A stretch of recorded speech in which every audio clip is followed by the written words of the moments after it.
Welcome to Whips in the Dungeon. This is Bunny. Bunny's my co-tanda Toulier, and many videos she helps me start off the video by just giving everybody a little bit of her love. We're going to put her down. The excitement never ends around here. I had to go to the post today.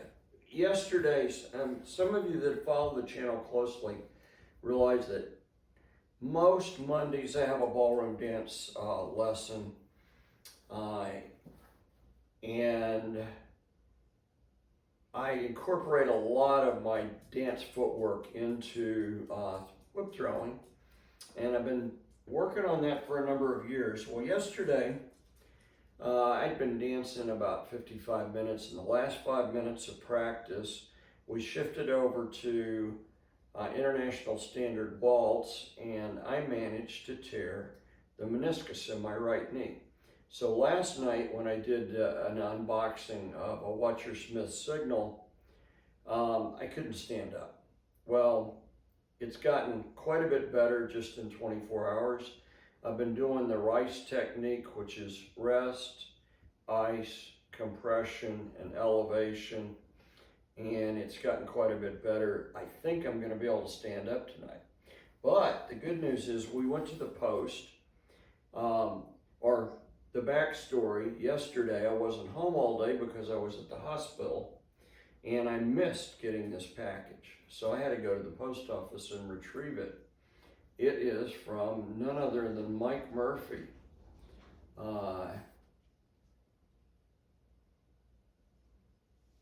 In Australia, all the way from Australia.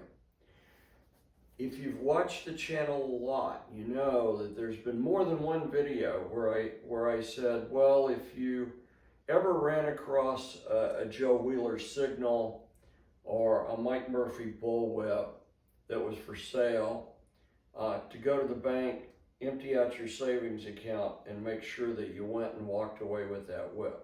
Well, that was back in the days when Mike had stopped plaiting or had taken a hiatus from it and wasn't plaiting anymore. And to get a Mike Murphy, you had to find one on the secondhand market or one that someone was getting rid of. Well, you no longer have to empty your savings account out now because Mike started plaiting again, and you can order a whip directly from him. So I'm going to call these the second generation of Mike Murphys. And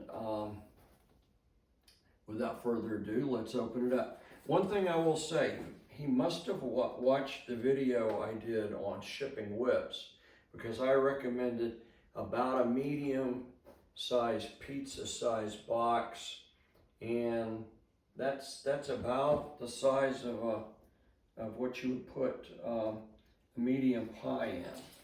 So we've got the Australian Post Office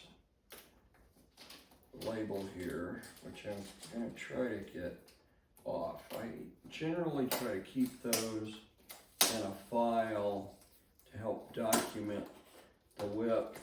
Not so much for me. I know where I got my whip from, but you know, at the point at which I pass to leather heaven and leave my dear wife behind, she's got to figure out where the whip came from. So maybe that's enough right there, the customs form. And we'll see what's inside.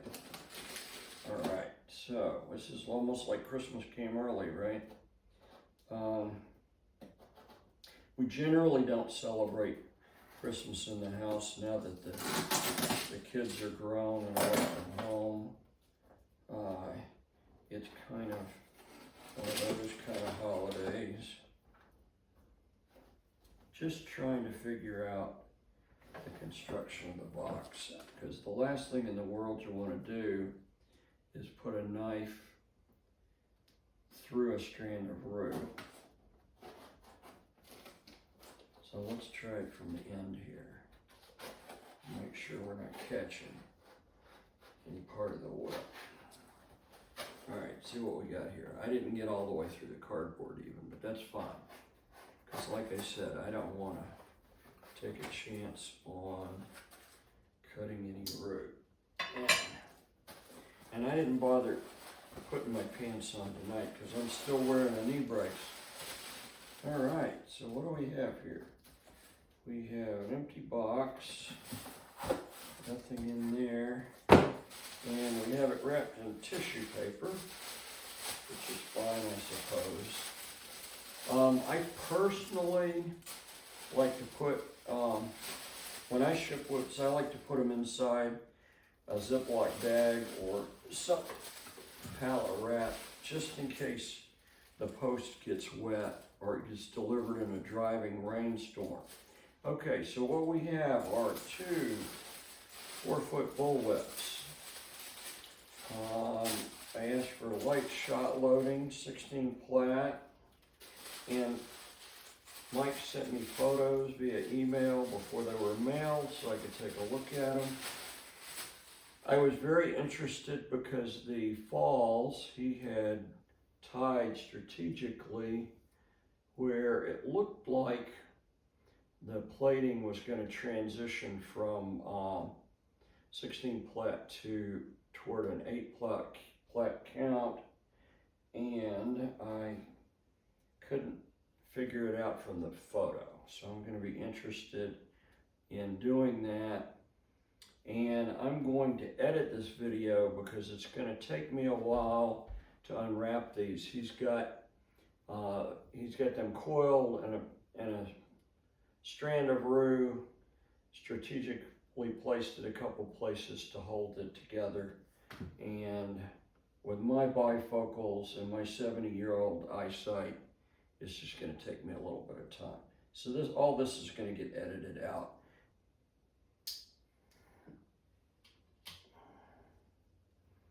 Okay, we're getting there.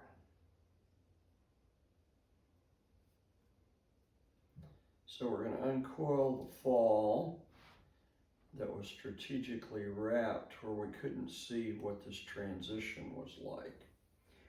This fall's cut out of kangaroo. I honestly think it's the first whip I've ever owned that had a kangaroo fall. Most of my falls, back in the old days, falls were cut out of what I called red hide or a white hide. And then it kind of shifted over to a latigo or latigo, however you pronounce it. Peter Jack of late's been doing his falls out of water buffalo, but there's absolutely nothing wrong with using rue. This is a thicker piece of rue. It's cut with a nice taper and nicely skived or beveled. Some people call it a bevel. I think Conway, if I remember right, in his book called that bevel a skiving. Fall hitch is tied nicely. It looks like 2, 4, 6. Oh, the good old bifocals. 70 years old. It's no fun. There's 2, 4,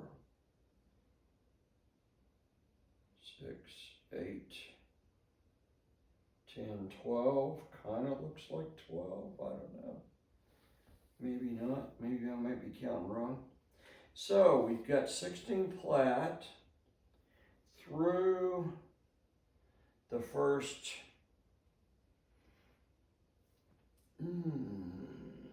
forearm of thong, maybe 18 inches. And then it transitions to 8 plat, or what looks like an 8 plat taper down the second half of the whip. So I guess the real question is, I mean, it's beautiful work. Let's run my tests. These are the Dex tests that I developed for looking at quality made short whips. I consider any whip that's 6 foot or shorter to be a short whip, or in the short whip class. Okay, so here we go.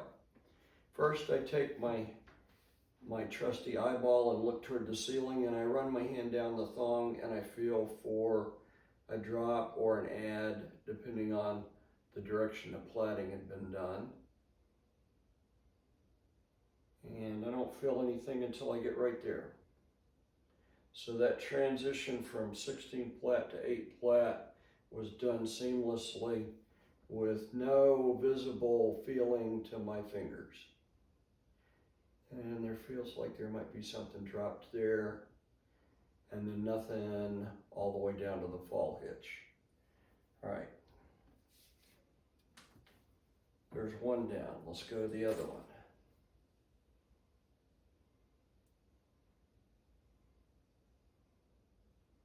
Right there. Before that, nothing. So again, we got past that transition between 16 and 8 plait. I mean, I guess in the old days, Mike would plait me in a 16 plait whip, and it would be 16 plait stranding the length of the thong. I don't know at what point he started doing this transition to 8 plait. Not certainly in any of the whips in the first generation that I can remember, but I only ordered so many whips from him, and he has made an awful lot of whips. So now the next test, does it roll straight? That one rolls straight. And does it roll straight? No, it's not completely straight out of the box, so that might not be fair. Let's do it again. All right, does it roll? Does it roll straight? Let's see what we got. Okay, let's give it another try. If at first we don't succeed, try again. Rolls perfectly straight with the belly. Now I'm going to take it against the spine, and the whip isn't broken in yet.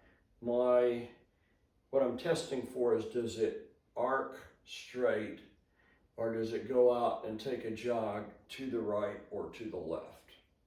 Does it arc straight? That one looked pretty straight. Let's do it again.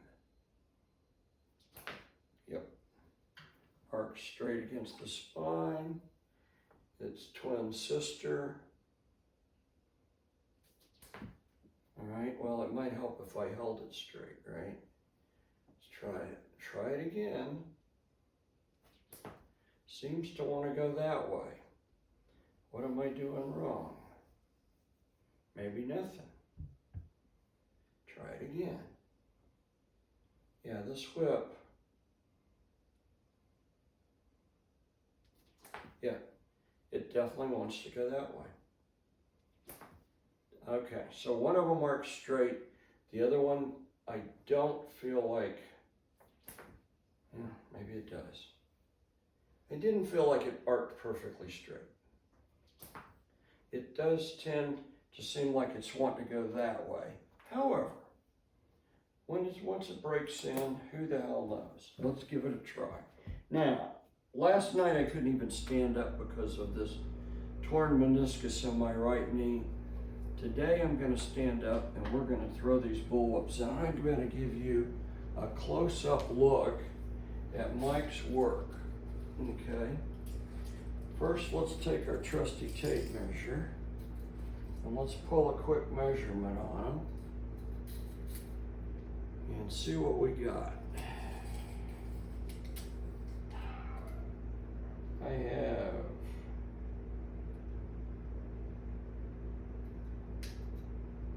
4 feet exactly to the fall hitch. Match set, I should have 4 feet exactly to the other fall hitch. And you want to bet that that's exactly what's going to happen here. Right there. Come right straight down here. Exactly 4 feet to the fall hitch. So we have 2 4-foot bullwhips.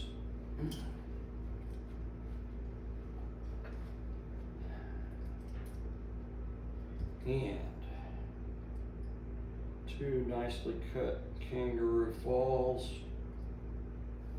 And by eyeball, my eyeball says they're cut exactly the same length.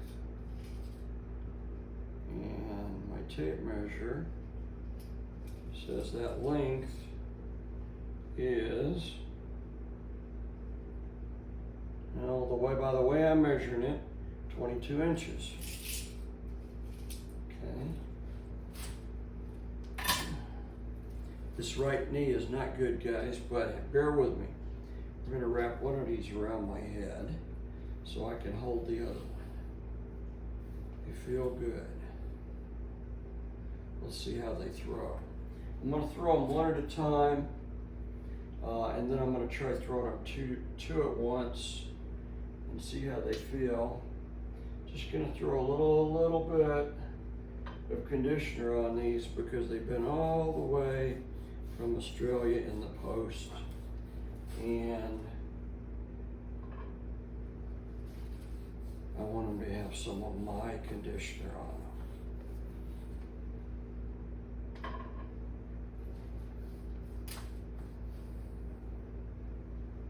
So I only usually condition a whip when I first get it and I'm breaking it in. And then once it's broken in, I only condition it maybe a couple times a year. But I'll take the fall and I'll condition it almost every time before I throw it. You come up with your own routines and what works for you and stick with it. Make it yours. Okay? And normally I don't even condition the handle because the hand oil from my hand provides some conditioning to the roux. I asked Mike not to shellac these. He normally, I think, shellacks his whips. I'm of the old adage that the roux accepts the conditioner better when it hasn't been shellacked. There's debate among whip makers about that theory. I may be right or I may be wrong, but my whips mainly are thrown indoors in interpersonal play, and I don't have them like out in the elements and thrown outdoors and sport cracking with them. Okay, so these are identical. There's really no way easily to tell one from the other. Some whip makers will reverse the pattern and do them as a mirror, or they'll make one Turk set a little different color than the other, so you can know which one goes in your left hand and which one goes in your right hand. These I'm just going to have to figure out. Generally, when I throw, I'll test a whip with my dominant hand, okay? And the four throws that we tend to throw, I only throw 3 of them with a bullwhip. That's because when you're throwing horizontal, you can throw a bullwhip horizontally, but Newton's law of gravity adversely affects the fall. And so I tend to stay with short whips that have falls with the convention that we'll throw it with a bow and arrow, or what I'm going to call a bow and arrow, and leave the whip out.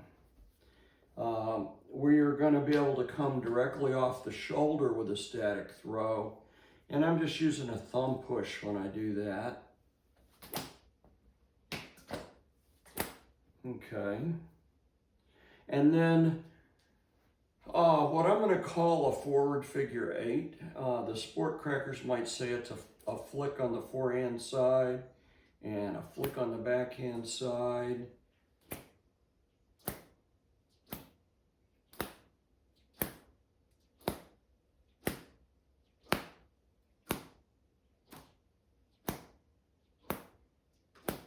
Okay, throws nicely. Let's see how the sister whip throws.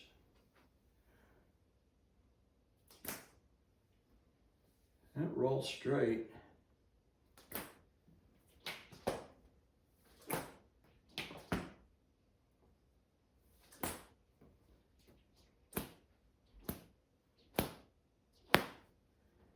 Okay, let's see what it feels like two-handed.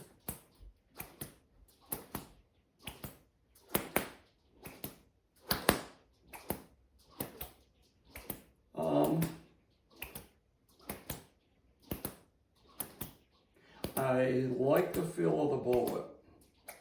I'm not 100% sure I'm convinced about the kangaroo fall. But the fall is not a big deal. Falls are easily replaced. But I've never thrown a kangaroo fall before this. So am I gonna run out and change that fall next week? No, I'm not gonna do that. Am I gonna run out and change that fall next year? No, I'm probably not gonna do that either. Okay, I will break it in. If it finds its sweet spot, fine. If not, I'll tune it a little bit. And a couple years from now, if I decide I don't like that fall, I'll change the fall out. But I'm certainly not going to run out and change that fall out next week, just because it feels a little bit different to me. Because the whip's new to me, I've got to get used to the whip. I would say I'm partial to my older Murphys, but I've got a lot of mileage on those older Murphys. Got to put some mileage on this whip. These are really, really, really nice whips, and I appreciate Mike for making them for me.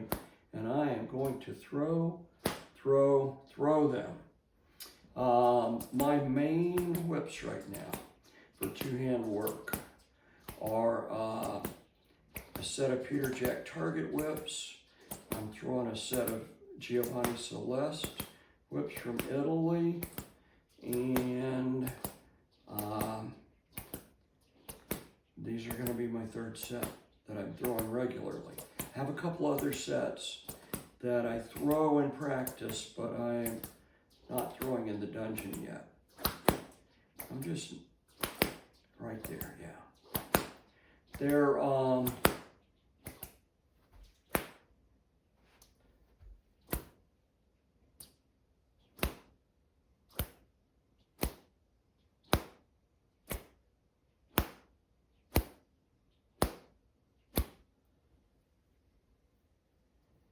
I apologize for favoring my dominant hand, but that's why they call it your dominant hand. If I've thrown with it for 26 years, I've only been throwing with this silly little left hand for the last 2 years. So do I trust it? No, I don't trust it. It's kind of there, but it feels awkward. But when I put it in flow with the right hand, it feels much better.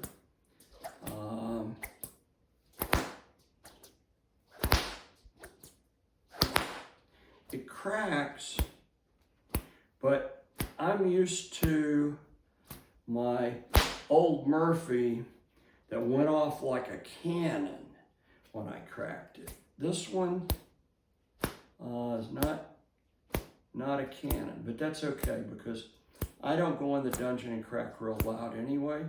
I do finesse play, and a control puff is the slowest speed the whip will roll out with a natural rollout and finish on target with a light puff. Hear that puff?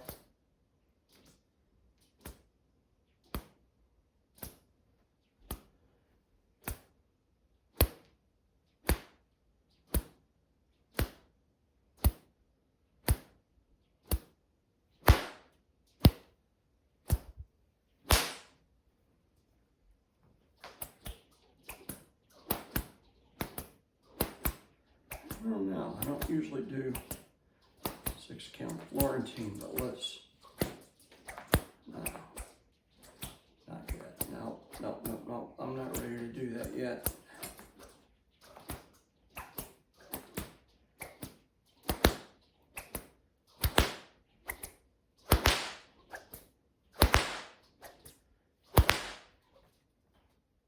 Okay, interesting.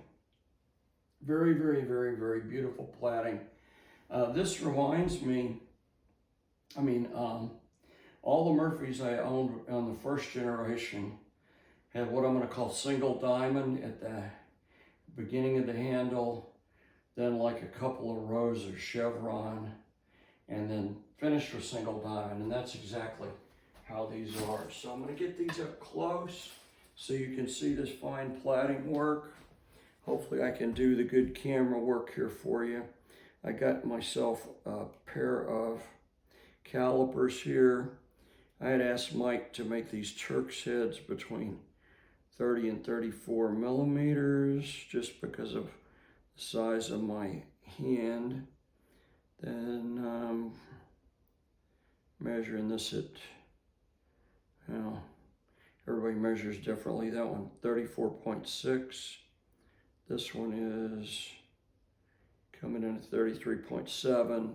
So yeah, they're within a millimeter of each other, and they felt nicely in my hand. This one is just a nano hair bigger. Excuse me for hopping around.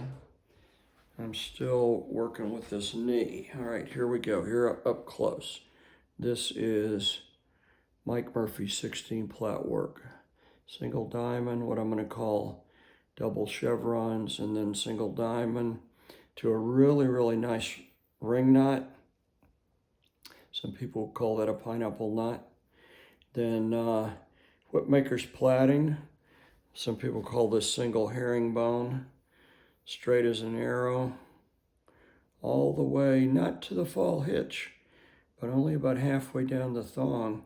And then it looks like he split his stranding and took that 8 stranding and split it and made it 16. But you've got a nice 8 strand taper that goes the rest of the length of that whip. And then the 8 strand, of course, tapers. And I say it's 8 plat.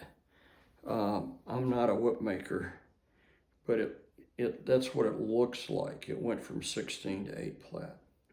And then the really nice taper. So it feels like he was able to do that really without having to do any drops. I think. Like I say, I'm not a whip maker. And all I'm doing is feeling, what I'm feeling is, internal construction. And it feels like, his shot bag's here in his core. He comes down to right about there. And I would say that's about the length of the first belly. And then his second belly made that transition all the way down to here. Okay. And then this little piece right here is the only thing with unabated overlay. Of course, the overlay goes the entire length to the keeper. That would be my cut on it, is it looks like first belly to about there, second belly to about there, and then overlay. Beautiful, beautiful, beautiful work. I really appreciate Mike for making this for me. I was so sad and distraught when Mike quit plaiting that I had to go find other whip makers to make my whips. But you do what the whip will let you do. So I'm going to have to get used to these whips and find out what they can do for me. The one with the slightly bigger Turk's head feels better in my dominant hand, I think. But they're very, very close to the same size. They certainly don't feel any different. Identical twins, my friends. All the way from Australia, Mike Murphy. A big shout out to Mike and best wishes to him and his plaiting comeback. He is one fine whip maker. Many consider him the best. And I've collected over, I'm a little nuts on 4-foot bullwhips. I've collected over 100 4-foot bullwhips in my life, and I can list on the fingers of one hand the whip makers that worked for me and my style of throwing. Everybody has a little bit different style of throwing, and certainly not every build is going to work for you know, every single style and every single whip thrower. So we'll just do a few cutbacks there and see how these sound. I will say these came with a black twisted cracker finished with an overhand knot, and everyone that's followed the channel knows that in dungeon play in a dim lit dungeon, I'm going to change these out to a white cracker. Actually, it might be black and brown. It does look like it's two-tone. But at any rate, I'll change these out and put white on them so I can see them when they're finishing. All right, so that is it for the Mike Murphy match set unboxed. Now that I've thrown these a little bit, I want to check. I know this is a long video, but we waited a long time to get Murphy's. I'm going to check them against the spine again and see if throwing them helped that coming out of the box. See, that one looks to me like this one rolls perfectly straight. This one, to me, looks like it's not a jog, but it wants to, is drift the right word? Can a whip have drift? It looks like it wants to go that way, just slightly.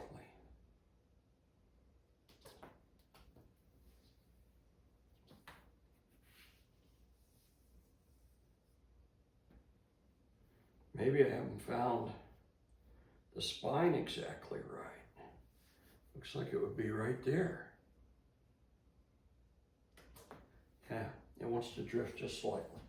It's like it's throwing, and it's the one with a little bit bigger handle. It's like it's throwing a screwball, just a slight screwball. However, if I'm throwing that right-handed, I should be able to counter correct for that with no problem. You know, the goal in dungeon, in a dim lit dungeon, is you want to be able to throw the whip and have the whip finish where you point it consistently.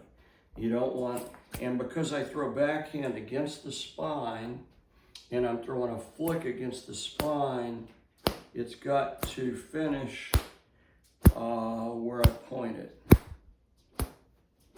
It seems to be doing it. It didn't arc by gravity where I wanted it to go, but when I throw it with a little energy and a little force, it's ending up exactly where I want it to go. All right, I've talked enough. If you like the channel, remember small channels like this make almost zero in ad revenue. You show your love and support for the channel by joining the channel. Even if it's at the 99-cent a month level, that helps tremendously small channels like this to grow. Ring the bell, leave me a comment. Mike's plaiting again. Show him some love and send orders to Australia and order Mike Murphy whips. As always, thanks for watching Whips in the Dungeon.